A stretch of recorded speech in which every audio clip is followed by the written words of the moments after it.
The reunion was canceled. Instead, I found my husband cheating on me in my own pool. I didn't make a scene like in the movies. I just quietly stole their clothes and locked the glass doors. And as they shivered in the middle of a thunderstorm, I invited my high school friends over as VIP guests. Now, before you do anything else, drop a comment and tell me where you're watching this drama unfold. Don't forget to like and subscribe, and let's break down this mess together. That evening, the Los Angeles traffic was a nightmare, but it couldn't dampen my spirits. The A.C. in my white Cadillac Escalade blasted cold air, a stark contrast to the hot, humid air outside. At 31, Mila Anderson thought to herself she was looking damn good today. I glanced at my face in the rearview mirror. Natural yet elegant makeup. My hair had just the right amount of volume, and my navy blue dress fit my body perfectly. Tonight was my 15-year high school reunion, class of 2011, a chance to see old friends. And I admit a chance to show off my success a little. It wasn't arrogance, just a desire for validation. I used to be the quiet girl in the corner of the classroom. Now I was the owner of a very successful chain of logistics and fulfillment centers on the outskirts of LA. My husband Jay had left this morning for Santa Barbara. He said he had to look at a vineyard property a friend was selling. "Babe, I'll probably be back tomorrow morning," he'd said, kissing my forehead. "You be careful at home. Go to your reunion, but don't stay out too late." So sweet of him. Just as my car passed the intersection at Wilshire and Santa Monica, my phone connected to the car's Bluetooth buzzed. New message in the group chat, Griffith High 11 reunion. It was Mark, our old class president. "Hey everyone, really sorry, but I have some bad news. There was an electrical short in the roof of the restaurant we booked. A small fire just broke out in the kitchen. Fire department is on the scene now. So tonight's event is canceled. Postponed until further notice. Please nobody come to the venue. It's not safe." I slammed on the brakes. The car behind me laid on its horn. Mark, you've got to be kidding me." I grumbled in frustration. I'd spent all morning at the salon getting ready, and now it was canceled. I pulled over for a moment and read the flood of disappointed messages from my friends in the group chat. My excitement deflated like a flat tire. I wasn't in the mood to wander around alone. Dressed this glamorously, people might think I was a crazy woman who'd just won the lottery. Screw it. "I'm going home," I muttered. I turned the wheel of my massive SUV and headed back toward Calabasas to our quiet, beautiful home in a gated community. The house I'd bought 2 years ago with my own damn money. Jay wouldn't be home. Our housekeeper Maria was back in her hometown, visiting her sick mother, which meant I could lounge on the sofa, unbothered, and binge-watch Netflix. Or so I thought. 30 minutes later, I arrived at the community gate. Frank, the security guard, gave me a salute. "Mrs. Anderson, back so soon. Thought you had that reunion tonight," he asked kindly as he raised the barrier arm. "It got canceled, Frank. Fire at the restaurant. Just not my lucky day, I guess," I replied, rolling down my window. "Oh, that's a shame. Hey, by the way." Frank hesitated. "What is it?" "Oh, it's nothing. I just saw Mr. Harrison's car come back in a while ago. He said he forgot some paperwork. But he never came back out. Figured he must have canceled his Santa Barbara trip too." One of my eyebrows shot up. Jay was home. "Oh, maybe. He was probably tired from the drive. Thanks for letting me know, Frank." I drove slowly down the block to our house at the end of the cul-de-sac. As I pulled up to our tall oak and matte black gate, I noticed something odd. The gate wasn't completely shut. There was a small gap. The bolt hadn't fully seated in the ground latch. Jay could be absent-minded, but when it came to home security, he was usually paranoid. Why would he leave the gate open? And another thing. In the parking space next to Jay's black Dodge Charger, the car I was still making payments on was a small, cute pink electric scooter. A beige helmet hung from its mirror. Whose scooter was that? A business partner would have driven a car. A family guest would have called me. A strange feeling began to creep over me. Not sadness, but vigilance. It was the same feeling I got when I was reviewing financial reports for my warehouses and found a suspicious discrepancy. My business instincts were kicking in. Something was wrong with my assets. I didn't park in front of the gate. I parked about 50 yards away in front of the small wooded community park. I slipped out of the car, taking my heels off and holding them in my hand. I walked silently on the soft, warm asphalt. Like a cat, I slipped through the unlatched gate. The front yard was quiet, the main door firmly shut. But I heard another sound. It was coming from the side of the house. Our house has an open plan back. A small path next to the garage leads directly to the private pool area. Normally, that path is closed off by an iron lattice gate, but today that gate was also slightly ajar. This Jay, he's so careless. What if a burglar got in? I crept quietly down the path lined with decorative bamboo. As I got closer to the back, the sounds became clearer. Music, some generic top 40 EDM remix playing from a Bluetooth speaker. Splashing water, and mixed in with it laughter. A man's and a woman's. Oh, babe, stop it. Don't splash me. You'll ruin my makeup. It's fine. You look prettier without it anyway. Come here, gorgeous. Closer. That was Jay's voice. My husband's voice. The man who was supposed to be in Santa Barbara looking at a vineyard. Vineyard, my ass. Turns out he was surveying a different kind of asset in my own pool. Blood rushed to my head. But I'm not the type of woman to run in screaming and crying. How could you do this to me as a waste of energy? It's tacky. I took a deep breath, calming my racing heart. I pressed myself against the wall, hiding behind a large, expensive monstera plant in a terracotta pot. I peeked. The scene before me was an assault on the eyes.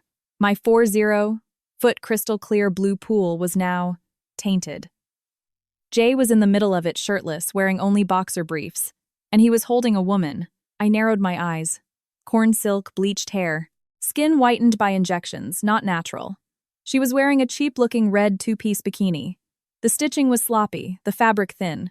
Her face was familiar. Oh my God. It was Kayla, the intern I'd fired from my logistics company 6 months ago. The girl who'd messed up shipping data 3 times in a row and got caught video chatting with her boyfriend during work hours. Turns out that boyfriend was my husband. Babe, what if your wife comes home? Kayla asked, wrapping her arms around Jay's neck. Jay scoffed. Don't worry. When that Mila goes to a reunion, she's out till midnight. She loves showing off. She'll be too busy flashing her designer bags at her friends to even think about coming home early. You're so bad, Kayla giggled, kissing his cheek. But I like it. I gripped the heels in my hand so tightly my knuckles turned white. I wanted to throw one and lodge it in Jay's forehead. How dare he, in the house I bought, in the pool I filled, holding the woman whose salary I used to pay and insulting me. Jay continued, his voice dripping with arrogance. This house is going to be in my name soon anyway. I'm sweet-talking her into transferring the deed to me so I can use it as collateral for a business loan. Once that loan comes through, we can finally take that trip to Bali, babe.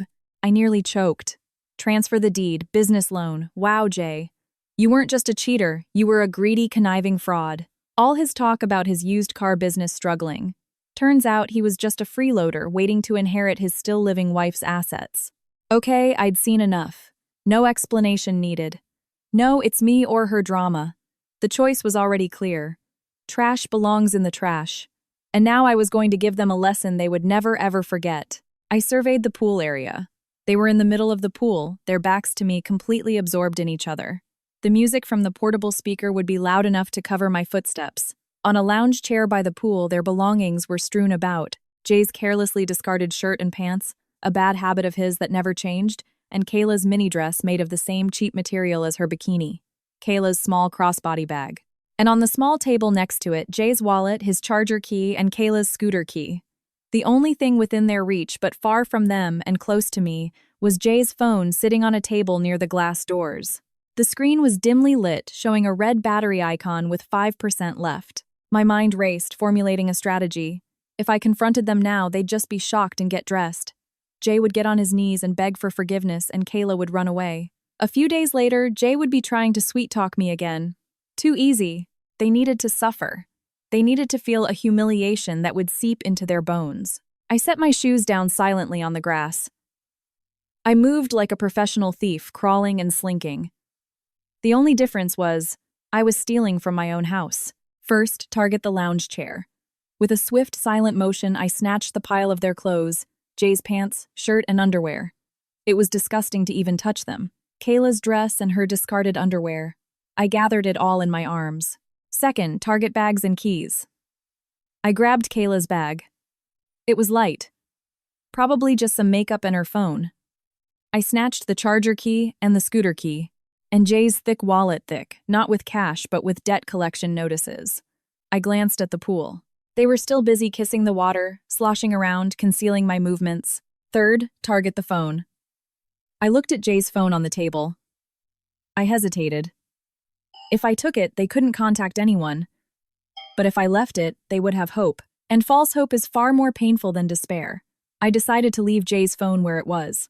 Let the battery die. The sight of that dwindling percentage would send them into a panic later. I backed away slowly, carrying all their worldly possessions. A methodical retreat. Now Jay and Kayla were effectively naked. They had not a single thread to wear by the pool. I had even collected the towels from the backyard clothesline before I came around. All they had left were a flimsy bikini and a pair of wet boxer briefs. I made it back into the living room through the side door without being seen.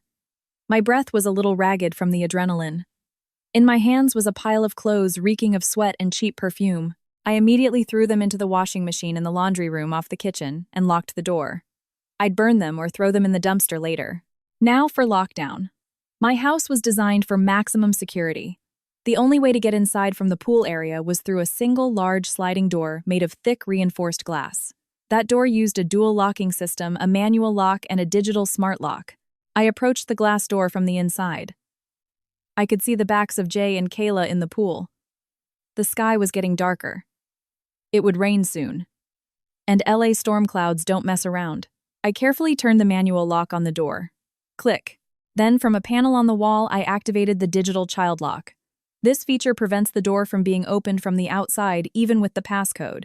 It can only be opened by the master admin on the app, my phone, or with the admin's fingerprint. My finger. Done. Their path into the house was completely blocked. Escaping over the side wall was also impossible. Our side walls are 10 feet high, finished with slippery natural stone and topped with razor wire. The same razor wire Jay himself had insisted on installing to keep burglars out, hoist by his own petard. The only way out was through this glass door or by flying. I stood for a moment behind the thin curtains in the living room, watching them one last time before I left. Jay lifted Kayla up, smiling broadly as if the world belonged to them. He had no idea that world had just been pulled out from under his feet. "Laugh all you want," I whispered coldly. "You'll be crying blood soon enough." I didn't want to be home when they finally realized their predicament. I didn't want to hear the pounding on the door or the desperate pleas. That would just ruin my mood. I walked to the front door. I opened the smart home app on my phone. I cut the power to the backyard garden lights and the pool lights. Click. The screen on my phone confirmed backyard lighting, OFF. Now, in about 30 minutes, when the sun fully set, that backyard would be plunged into pitch-black darkness. Dark, cold, and the garden mosquitoes would begin their feast. I also shut off the water to the outdoor shower near the pool, so if they tried to rinse off there, the water would be ice cold. I walked out the front door, double-locked it, and set the home alarm system to away mode. This mode would trigger a deafening siren if any glass was broken or a door was forced open. I walked toward my Escalade parked near the park. Before I got in, I made a quick stop at Kayla's pink scooter. I popped the seat and took out the registration. Just in case she had a spare key, she wouldn't be able to ride away. Then with the tip of my own car key, I let the air out of both tires. Psst! The hissing sound was music to my ears. I got in my car, started the engine, and put on Gloria Gaynor's I Will Survive. My destination was now the Beverly Wilshire Hotel. I would check into a deluxe room service and watch the rats in my trap on my iPad's CCTV feed. Enjoy your weekend, Jay and Kayla. The LA sky rumbled with thunder, and the first drops of a cold, bone-chilling rain began to fall. I smiled with satisfaction and hit the gas, leaving my personal hell behind and heading for my own private heaven. The LA sky, which had been a hazy gray just an hour ago, was now pitch black. The wind began to howl, shaking the leaves of the mango tree in our backyard. Dry leaves rained down onto the pool's surface, ruining the romantic atmosphere my husband and his mistress had been creating. In the water, Jay started to shiver. "Babe, let's get out. It's getting cold." "A storm's coming," Jay said, wiping his wet face. Kayla nodded. Her lips coated in waterproof lipstick were now turning a pale blue from the cold. "Yeah, I'm hungry too. We can order some Postmates later." "Of course. Anything for my Princess Jay," said cheesily. He climbed out of the pool first via the steps. Water dripped from his body, clad only in clinging boxer briefs. He walked over to the lounge chair by the pool where they had left their things. He was reaching for a towel to give Kayla, but his steps faltered. He rubbed his eyes. "Huh." Jay looked left and right. He scratched his head, though it didn't itch. "What's wrong, babe?" Kayla asked, still shivering at the edge of the pool. "Where are the towels?" "They're gone," Jay muttered, confused. They're right there, babe. I put them on the chair with my bag, Kayla replied. Panic began to set in for Jay. He searched under the chairs, under the table, even in the empty flower pots. It wasn't just the towels. His clothes were gone too. His shirt, his pants, even the underwear he'd carelessly tossed aside earlier vanished without a trace. Babe, our clothes are gone, Jay's voice started to tremble. What do you mean? Stop joking around, it's cold, Kayla snapped, climbing out of the pool. She walked over to the chair, and sure enough, her knockoff designer bag, her mini dress, and her underwear were all gone. The wooden deck was now empty except for a single small rattan table with a dimly glowing rectangular object on it. Jay's phone. Where are my clothes, Jay? Kayla shrieked hysterically. She instinctively covered her chest with her hands, even though only Jay was there. She felt as exposed as if a ghost had stripped her naked.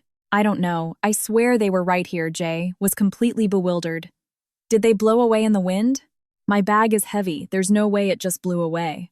The wind picked up, cutting through their wet skin. Jay realized something was terribly wrong. His first thought wasn't Mila. It was a burglar.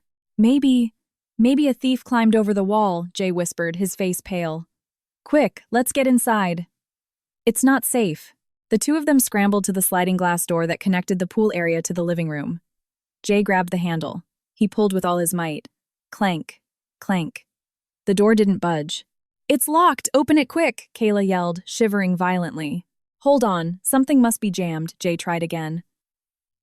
He jiggled the handle left and right. He tried ramming it with his shoulder. Nothing. The door was sealed shut, as if it had been welded. Why is it locked? Jay pressed his face against the dark glass, trying to see inside. Pitch blackness. The living room lights were off. The kitchen lights were off. Normally, the living room lights came on automatically via a timer at 6 p.m. It was now 6:30. The house was as dark as a tomb. The power's out, babe. It must be a blackout, Jay said, trying to sound positive despite the growing dread in his gut. What about a key? Don't you have a spare key? Kayla asked. Jay fumbled in the pockets of his boxer briefs. Empty. Of course they were empty. The house key is in my pants. And my pants are gone. Jay swallowed hard. A wave of terror washed over him. They were trapped outside a pitch-black house with no clothes and no key. Let's go around the side. To the garage, Kayla yelled. They ran down the small path leading to the front garage. They reached the end of the path where the iron lattice gate separating the side yard from the driveway was supposed to be. It was locked. A large padlock was neatly fastened. Jay shook the gate. It rattled loudly but held firm. It was solid. Damn it, who locked this? Jay kicked the gate and stubbed his toe. He looked up at the side wall. It was 10 feet high. At the top, a coil of razor wire sharp as a blade was installed. The same razor wire Jay himself had hired a contractor to install because he was afraid of robbers. Ironic. We can't climb it, Jay. There's razor wire, Kayla sobbed. They were trapped in a concrete box. A high wall behind them, a locked glass door in front, and a padlocked iron gate to the side. They were like mice caught on a glue trap. Jay, I'm scared, Kayla started to cry. This is your wife's doing, isn't it? She came home, didn't she? No, it can't be, Jay denied it quickly. Mila's at her reunion. When she goes to those things, she loses all track of time. And if she came home, her car would be in the garage. The garage was empty when we got here, remember? Just my charger and your scooter. Jay tried to peer over the sidewall towards the garage. It was dark, but he could faintly make out the shapes of his charger and Kayla's scooter. Mila's Escalade was not there. See, Mila's car isn't there. She's not back yet. This has to be some prankster thief or maybe that nosy housekeeper from next door. Jay was desperately trying to deny reality. The thought of Mila knowing everything was too terrifying to contemplate. If Mila knew his lavish lifestyle was over. The side path was too dark and creepy, so they returned to the pool area. At least there was some ambient light reflecting from the streetlights outside the community. Jay's eyes fell on the one thing they had left, his phone. He snatched the phone from the rattan table. The screen lit up. Low battery. 4%. Remaining. Oh, crap. The battery's only at 4%, Jay groaned. Call someone. The police. Your wife. Anyone. Ask her where the spare key is, Kayla urged. Jay thought quickly. The police were a bad idea. If they showed up and found them half naked, it could turn into an indecent exposure incident. It would be all over the neighborhood gossip network. Calling Mila was the most logical option, but also the most frightening. Okay, I'll try Mila. Maybe she hid a spare key under a flower pot or something, Jay said with trembling fingers. He pressed the contact saved as my loving wife. A name he'd saved to look like a devoted husband. Ring. Ring. The sound echoed in the quiet night. Jay's heart pounded in rhythm with the rings. No answer. She's not picking up. It must be loud at the reunion, Jay said in frustration. The battery dropped to 3%. 3 miles away. Beverly Wilshire Hotel Room 808. Cool air conditioning, a plush bed, and the scent of lavender room spray mixed with something delicious and decadent.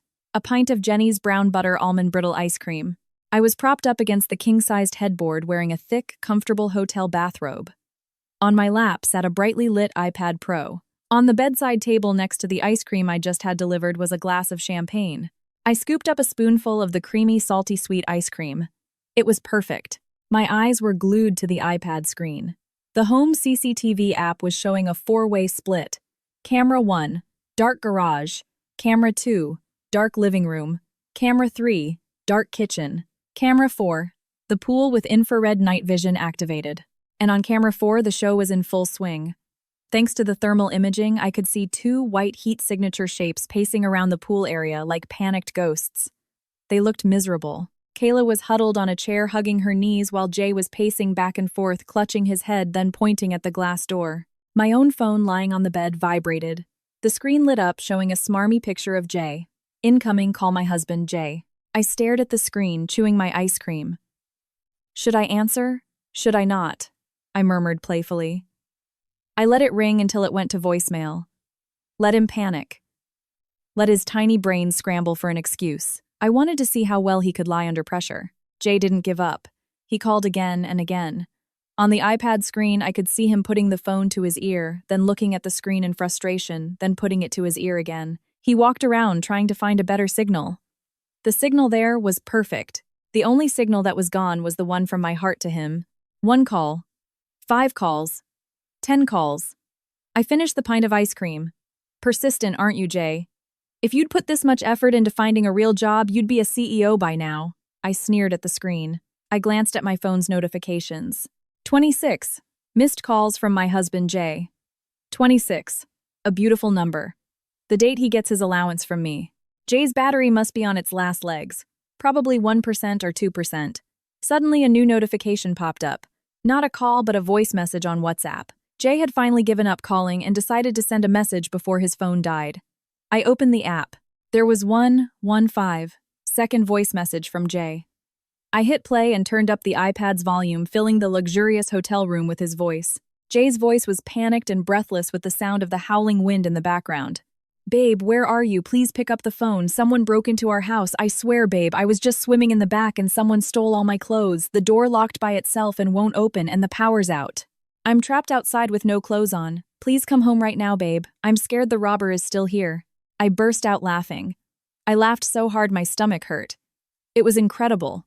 Cornered, freezing, half naked, and he was still lying. A robber. What kind of robber leaves an expensive smartphone on the table but politely steals? Only clothes. And a wallet. What kind of robber locks the door from the inside on their way out? Did he think I was an idiot? Did he think I was some naive wife who would hear the word robber and come rushing? Home to save her prince, pathetic. I typed a short reply. No need for a long paragraph. 1 sentence was enough to stop his heart. Mila, that thief was cute. Was her name Kayla? Enjoy the party. Sent. The little check marks hadn't turned blue yet. I looked back at the CCTV feed. I saw Jay staring at his phone screen. Suddenly, he froze. His body went rigid. He had just read my message. A moment later, his hand dropped limply to his side, his shoulders slumped. He turned his head toward Kayla and said something. Kayla immediately shot up, covering her mouth in shock. They knew the game was up, and right then, the CCTV showed Jay frantically tapping his phone again. But the screen was black. The battery had finally died. Enjoy the silence, darling. The dark LA sky never breaks a promise. Crack, a loud clap of thunder followed by a torrential downpour. The storm had arrived. On my CCTV feed, I watched a miserable yet satisfying spectacle. The rain came down in sheets. The wooden deck was instantly flooded. Jay and Kayla ran around looking for shelter. The only place to escape the rain in that backyard was a small gazebo in the corner of the garden. It had a thatched roof and was about 6x6 feet. But the gazebo had no walls. With the wind blowing the rain sideways, they were still getting soaked. They huddled together in the corner of the gazebo. In the night vision camera, they looked like two white blobs clinging to each other, not for love but to stave off hypothermia. I could see Kayla pushing Jay away, probably blaming him. "This is all your fault. You said it was safe. Where is your wife?" I could imagine their conversation without hearing a word. With the rain, the mosquitoes would be out in full force. LA mosquitoes are vicious, especially around so much foliage. Kayla's exposed, smooth skin must have been a delicious buffet. I closed my laptop. That was enough for now. I pulled the thick hotel duvet up to my chest. It was so comfortable. Warm, dry, and my stomach was full. Meanwhile, at my house, the house I had just finished paying the mortgage on last month, two traders were getting a real taste of nature. "Sleep well," I whispered before turning off the iPad screen. "The real show begins tomorrow morning." I slept like a baby that night, not a single dream. I was certain, however, that Jay and Kayla didn't get a wink of sleep. The clock showed 9 p.m. The initial downpour had subsided into a steady, cold drizzle that made the LA night air even more damp and bone-chilling. On my iPad screen, the two miserable creatures were still holding out in the gazebo. Jay was curled up, hugging his knees. His muscular body, built with my money at a high-end gym, was now trembling like a leaf in the wind. His lips were blue. Kayla was in even worse shape. All pretense of being cute was gone. She had wrapped herself in the tacky floral print vinyl tablecloth that had been on the gazebo table. Her makeup was streaked and her blonde hair was plastered to her head like a wet mop. They weren't just cold, they were starving. The last time they'd eaten was probably lunch. Swimming burns calories and shivering in the cold burns even more. Their stomachs must have been screaming for food. I saw Jay get up. He staggered back to the glass door. He picked up one of the heavy wrought iron garden chairs. "Go on, Jay. Give it a try," I muttered, chewing on a piece of dark chocolate from the minibar. Jay swung the chair. He was trying to break the glass. Crash! There was a loud impact, but the glass didn't break. The chair bounced back, and Jay fell on his butt, clutching his jarring hand. Too bad, Jay. He'd forgotten. That glass was half-inch thick, reinforced, installed by a premium contractor. It was designed to withstand burglars and storms. The strength of a starving man and a garden chair wasn't nearly enough to break it. I saw Kayla crying again. She was pummeling Jay's back, blaming him for their situation. Jay just stared blankly into the pitch-black house. Inside, there was a refrigerator full of food, a warm bed, and dry clothes, but they might as well have been on another planet. Suddenly, my phone buzzed. A notification from the high school reunion group chat. It had been buzzing all afternoon. My friends unable to go to the reunion were still lamenting their ruined evening. They had all dressed up, with nowhere to go. It was Jessica, the queen of gossip. "So what now? We just go home. I'm wearing a new dress. It's such a waste to just go home." Mark, the class president. "What can we do, Jess? Everywhere is booked on a Saturday night." "Aaron, this sucks. I was really craving a good steak tonight." A crazy idea suddenly sparked in my mind. A wicked smile spread across my face. Since it's come to this, why not let everyone have some fun? Jay and Kayla needed a warm audience. My friends needed a place to party. I have plenty of space. My house has an open floor plan. The pool is quite nice when it's not occupied by those two pests. And most importantly, I control all the access from here. I started typing in the group chat. "Mila, hey guys, sorry, I'm just seeing this now. I was in an area with bad reception. Since everyone's plans are shot, why don't you all just come over to my place? Jay's out of town on a business trip, so the house is empty. I'll throw a BBQ party." The group chat immediately exploded. "Jessica, oh my god, Mila, are you serious? You're a lifesaver? Is this your place in Calabasas, the one with the pool?" "Mila, yep, that's the one. Come on over, raid my fridge. But sorry, I'm stuck in traffic in Beverly Hills, so it'll probably take me another hour to get there. You guys go ahead and get started without me." "Mark, how do we get in, Mila? You want us to climb the wall?" "Mila, don't worry. The side gate to the pool has a smart lock. I'll open it for you guys from here. Just go straight to the backyard, turn on the garden lights, and start the party. Make yourselves at home." "Aaron, that's our Mila, always thinking big. We're on our way." "Jessica, let's go. I'm bringing wine." I hit send. "Get ready, Jay. Your VIP audience is on its way." I switched back to the CCTV feed. Jay was pacing nervously. I think his phone, which had completely died earlier, must have flickered on for a moment with its last bit of battery life. He had surely read the last message I sent. That thief was cute. Was her name Kayla? The look on his face in the thermal camera was that of a man who had just seen a ghost. He knew. He knew that I knew. That this wasn't a robbery, it was a punishment. He tried to talk to Kayla. Kayla looked like she was hysterically pulling at her own hair. "This is all your fault," Kayla screamed. I could read her lips. "Your wife is a psychopath. She's trying to kill us slowly." Jay tried to calm her down, but Kayla shoved him away violently. An affair is only beautiful when it's a secret and everything is going smoothly. But when the support is cut off and the pressure is on, that love fades faster than the cheap powder on Kayla's face. They had no idea that the real danger wasn't inside the house but coming through the front gate. About 20 minutes later, another notification. "Mark, Mila, we're at the front gate. 4 cars. The guard is asking where we're going." "Mila, just tell him you're going to Mila Anderson's place. The house at the end of the cul-de-sac. I've already called the security office." I quickly made a call. "Hello, Frank, it's Mila Anderson. My friends will be coming in shortly. They're having a BBQ party, so just let them through." "Yes, ma'am." "Oh, you're not home yet, Mrs. Anderson." "Still stuck in traffic, Frank. Just tell my friends to wait for me by the pool." "Will do." I went back to my smart home app. I looked at the status of the side gate lock. Locked. I pressed the unlock button.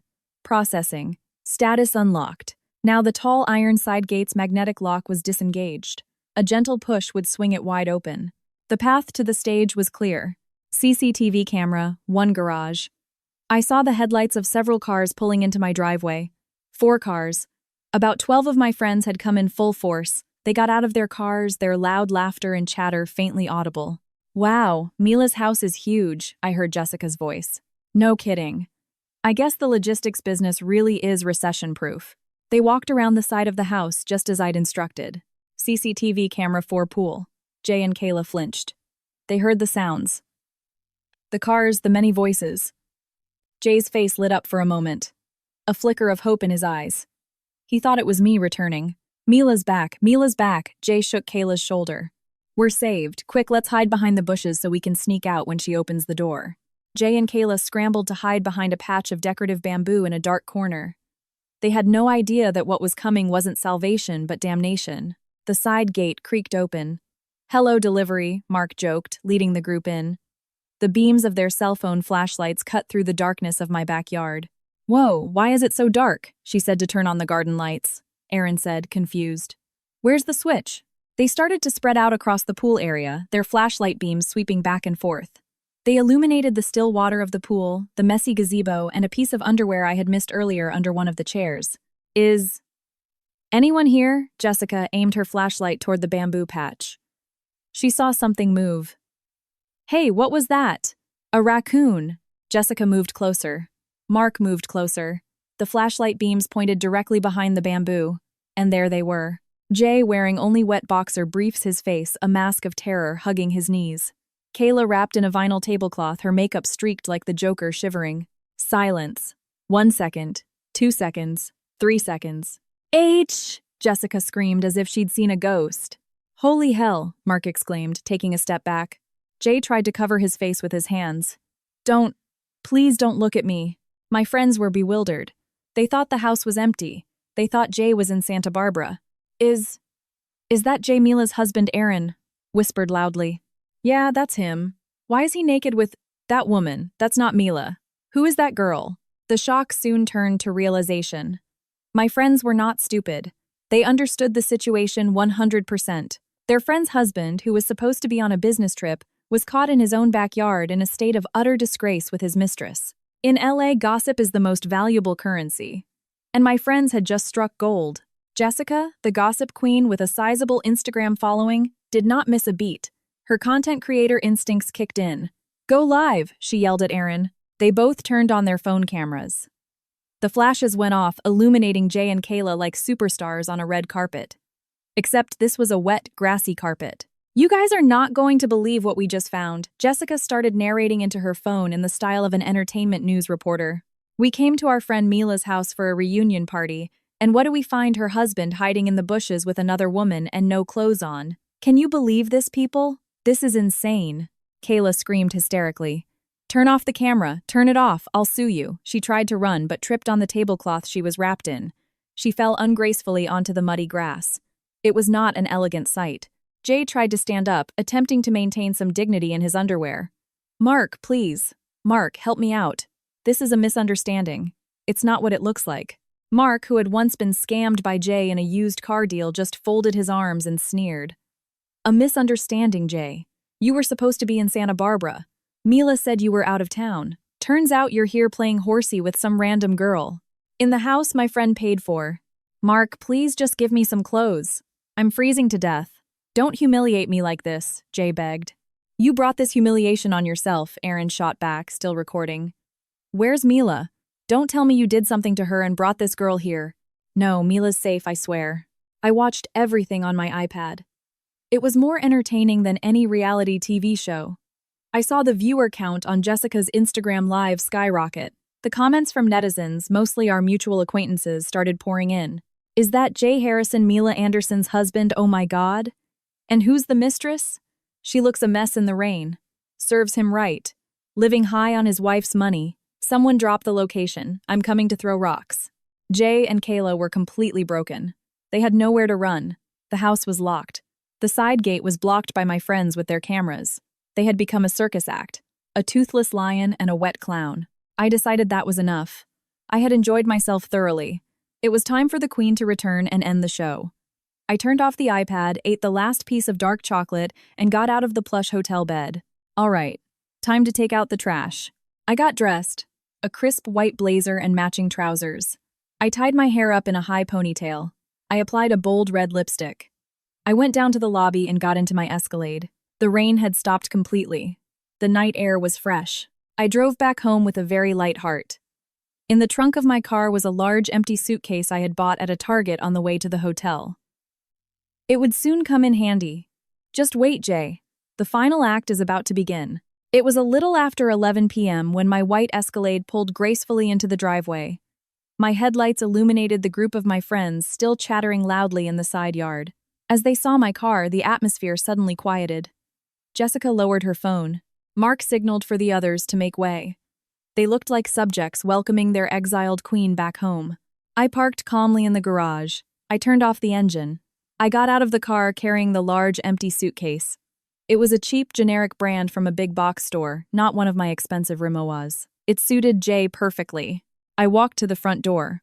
The sound of my stiletto heels clicked against the marble terrace. Click, clack, click, clack. The rhythm of our marriage's death knell. I placed my index finger on the smart lock panel. Door unlocked. Welcome home, Mila Anderson. I stepped into my cool, lemongrass-scented home. A stark contrast to the smell of sweat, chlorine, and desperation outside. I turned on all the lights in the living room. Click. The space was flooded with bright light. I walked to the sliding glass door that separated my heaven, my home, from their hell, the pool area.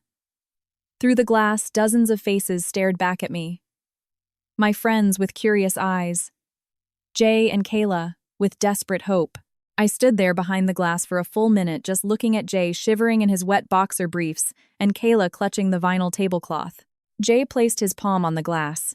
His mouth moved, forming my name. Mila, open up. Please. I slowly disengaged the digital child lock from the wall panel. Then I slid the glass door open. A wave of damp, fishy-smelling air from the pool area rushed in, clashing with the cool, air-conditioned air inside. Mila Babe Jay started to step inside immediately. Stay right there, I said coldly. My voice wasn't loud, but it was more resolute than any shout.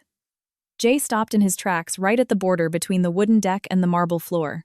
He didn't dare set his wet foot on my expensive marble. Babe, listen to me. This is all a misunderstanding. My friends are crazy, they're framing me. Jay tried to defend himself, but his voice trembled from cold and shame. Framing you, I scoffed. Being naked with another woman in your wife's pool is framing you. Is that a misunderstanding or is that a fact? She fell in the water. I was just saving her. Jay's excuses were getting more and more pathetic. Behind him, my friends stifled their laughter. You save people by kissing them, Jay. A new kind of CPR, I guess, Jessica quipped. Enough. Cut the drama. I'm tired, I cut him off. I took 2 items out of my purse, the 2 items that had been missing since the afternoon. Jay's leather wallet and Kayla's small purse. Jay's eyes widened. My wallet. So you took it? Yes. Is there a problem? I threw both wallets onto the wet wooden deck. Take them. Jay scrambled to pick up his wallet. He opened it with trembling hands. It was empty. Where are my credit cards? The cash, he asked in a panic. Those credit cards were supplementary cards linked to my primary account. I already called the bank from the hotel and had them canceled and shredded. As of this hour, your credit limit is 0. The cash from your wallet and hers I've confiscated. Consider it payment for the pool rental and the cleaning fee for contaminating my water. Kayla let out a small scream. That was my security deposit for my rent. Please give it back. I looked Kayla up and down with contempt. Ask Jay for it. He's your sugar daddy, isn't he? Oh wait. I forgot. That daddy just went bankrupt tonight. Jay looked like he'd had a minor stroke. His face was blank. His credit cards were his lifeline. Without them, he couldn't put on a show, treat his friends, or even put gas in his Charger. Mila. How could you do this to me? He whispered. Who's worse, the husband who brings his mistress home while his wife is at work, or me? I kicked the empty suitcase toward Jay.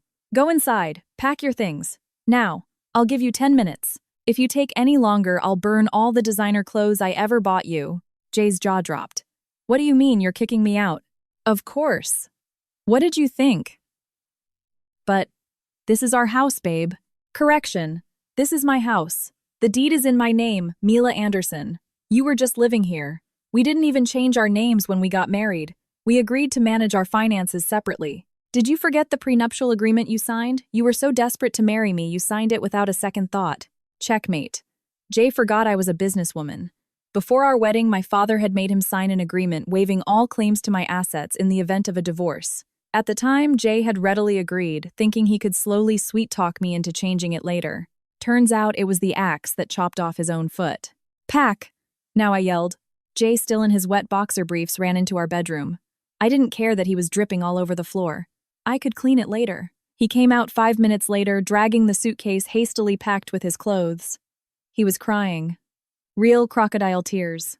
Babe, please. It's Saturday night. Where am I supposed to go? My wallet is empty, my phone is dead. I didn't care. I pointed to the side gate. Out. Now it was Kayla's turn. She was still shivering in the corner, clutching the tablecloth. Ma'am, please can I have my clothes back? She begged in a small voice. I can't go out like this. Please. As one woman to another, I sneered. Did you think of that when you were sleeping with my husband? I didn't think so. But I wasn't cruel enough to throw someone out on the street naked. That could get me sued for a human rights violation. I walked to the laundry room. I pulled something out of the rag bin. It was an old pair of stained sweatpants with a rip in the crotch and bleach stains all over. The ones our housekeeper usually used to wipe the floors or windows. They smelled musty. I threw the rag pants in Kayla's face. Here, wear these. Kayla held up the fabric in disgust. But these are rags. They suit you perfectly. Wear them or go out naked. Your choice. Jessica and my other friends cheered. Wear it, wear it, wear it. With tears streaming down her face, Kayla had no choice but to put on the ragged sweatpants. She looked utterly pathetic. The expensive mini dress she'd worn a gift from Jay was already in my washing machine. I planned to use it as a doormat. All right, the show's over, I told my friends. Thanks for coming, guys. Help yourselves to the food and drinks. But first, do me a favor and escort these 2 pests off the property. I picked up my phone and called security again. Frank, please come to my house right now. With your colleagues.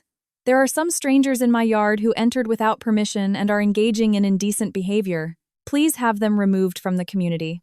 A few minutes later, Frank and 2 other patrol guards arrived on golf carts. Their faces were grim. This community had very strict rules about public disturbances. Mr. Harrison, what on earth are you doing here like this? Frank asked, shocked to see Jay in his boxer briefs, dragging a suitcase and Kayla in ripped sweatpants. Just get them out of here, Frank. I don't know these people anymore, I said from my doorway. Yes, ma'am. Frank grabbed Jay's arm. Let's go, sir. No causing a scene. It's embarrassing for the neighbors. Jay tried to resist.